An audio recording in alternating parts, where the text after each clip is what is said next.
Good afternoon. We have just concluded a meeting of NATO's foreign ministers to prepare for the NATO summit on the 14th of June. Ministers addressed a range of issues, including Afghanistan, Belarus, Russia, and China. And overall, the need for NATO to adapt to a new era of growing global competition. We are presented with a number of challenges to our security that we need to tackle together, because no country and no continent can deal with them alone. Against this background, ministers addressed the NATO 2030 agenda on how to continue to adapt NATO for the future. We all agree that at our summit, we have a historic opportunity to reinforce the transatlantic bond and to prepare our alliance for a more unpredictable and more contested world. This is an opportunity we must seize. NATO ministers had a very good discussion on NATO 2030. We addressed ways to strengthen the role of our alliance as the unique and indispensable forum for transatlantic coordination on all issues that affect our defense and security. We also agree that we must boost NATO's collective defense against all threats, reaffirm the defense investment pledge allies made in 2014, and fully implement all decisions we have taken to strengthen our posture. Ministers also addressed the need to raise our level of ambition when it comes to resilience, with a more integrated and coordinated approach to protect our critical infrastructure and to make our societies less vulnerable to attack and coercion. We also discussed concrete ways to sharpen our technological edge and prevent technological gaps among allies by considering to establish a Defense Innovation Accelerator, a new center to foster greater cooperation among allies on technology, underpinned with extra funding from nations that decide to participate. NATO 2030 will also enhance our role in preserving the rules-based international order, which is challenged by authoritarian regimes like Russia and China.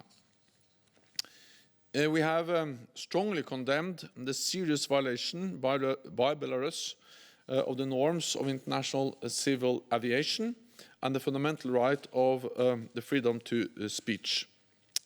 And I welcome sanctions by NATO allies and the European Union. This shows the importance of like-minded countries standing together. Ministers also addressed the importance of strengthening our existing partnerships and building new ones, including in the Asia-Pacific, Africa, and Latin America. Another important area we discussed is stepping up our efforts to train and build the capacity of countries requesting our support, to address instability and support reform efforts. We also addressed the security impact of climate change. While NATO is not the leading organization when it comes to combating climate change, we do have a responsibility to manage those aspects that relate to our security. In fact, NATO must set the gold standard in understanding, mitigating, and adapting to the security implications of climate change. Finally, there is broad agreement for the need to start work on NATO's next strategic concept, because our strategic environment has significantly changed since 2010. All of this requires NATO to do more, but to do more, we also need to invest more. We are on the right track with 7 years of consecutive increases by Europe and Canada. We must keep up this momentum, and we must invest more together. Because investing together through NATO is a force multiplier. It is more efficient, and it will send a strong message of unity and resolve. NATO 2030 is an ambitious agenda for our security and defense, and foreign ministers expressed strong support for it today. I look forward to continuing our NATO 2030 preparations with defense ministers later this afternoon. And with that, I'm ready to take your questions. So we have time for a couple of questions virtually, and we'll start with Thomas Kutschke from Frankfurter Allgemeine Zeitung. Yes, good afternoon, Secretary General. You've said we must invest more together. You did not mention whether you have reached consensus on this hotly debated issue. So let me ask you, is there agreement on this? And what do you reply specifically to France, which is complaining that increased spending for NATO means there is less money available for EU defense purposes? Thank you. We had a very good discussion today, and all allies agree that we now have an historic opportunity to strengthen the transatlantic bond and to do more together. And this is important because we live in a more unpredictable and more contested world.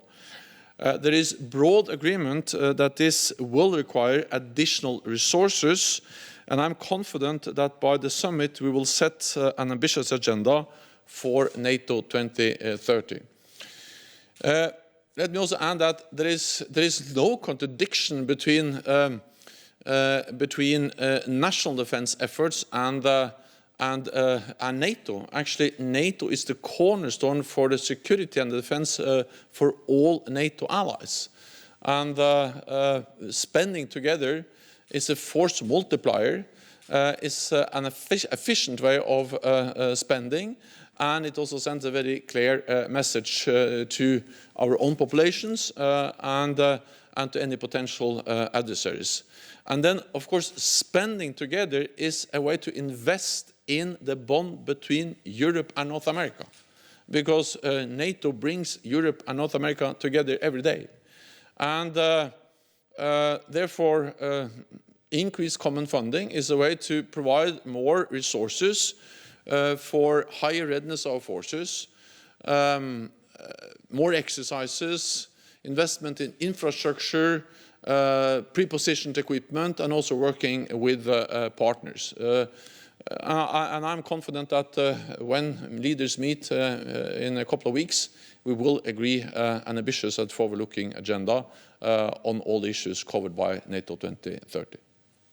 Well, the next question will go to Lorne Cook from Associated Press. Good afternoon, Secretary General. I hope you can hear me well. Resolute support is ending in Afghanistan very soon. Time's running out to address some important questions for NATO. What options do you have for funding the Afghan security forces now that the mission's ending? And who's going to protect the people that NATO wants to help do the institution building in the country? And we've seen that a few member countries are taking care of Afghans who've risked their lives to help NATO and international forces over the last 18 years. Why shouldn't the organization, NATO itself, as an alliance, be more involved in that process?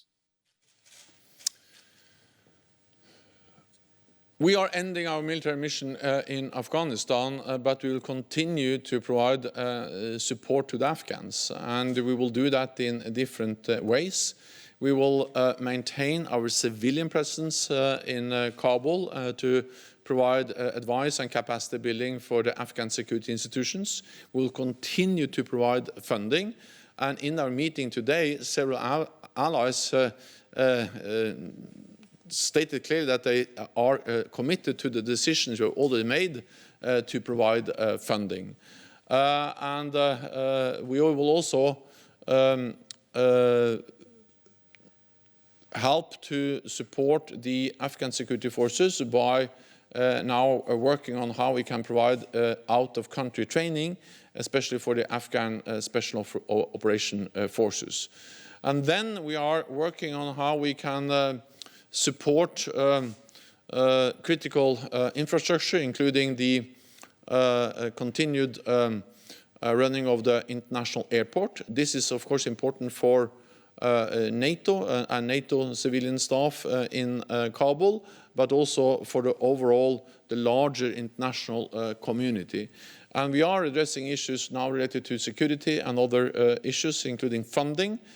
So we are working on all these issues, and I welcome the message from allies in this meeting today that they are committed to the decisions we made when we decided to end the operation, that we will find other ways to provide support to the Afghans. I welcome the efforts of different allies to also, of course, work with and support Afghans who have been working with them for a long time. But this is an issue that has been dealt with and still is addressed by different allies within the alliance. Okay, we have time for one last question from Open TV, Maria Psara. Hello, good afternoon from my part, and I hope you can hear me. Sorry for my camera, it's due to technical reasons, I cannot be seen. I have a question on Belarus. Today, the foreign minister of Belarus has thanked Turkey for its help in watering down reactions from NATO allies on the plane incident. First of all, how do you react to this? And if it is true, do you think that Turkey's political choices with S-400 and now with Belarus are in line with the solidarity between allies? Thank you. The North Atlantic Council last week agreed a strong statement condemning strongly the forced landing of a civilian aircraft on its way from one NATO capital, Athens, to another NATO capital, Vilnius. We also very clearly stated that what we need now is an independent investigation, and NATO allies also clearly stated that we need to see that the journalist and his companion that were arrested during the landing of the plane have to be released. I also stated many times that we called for the release of all political prisoners in Belarus. So we had a very clear and strong statement from all allies last week, and I also welcome that NATO allies implement sanctions, and also, of course, the measures and the sanctions agreed by the European Union. So there's a clear message and united message from NATO on this issue.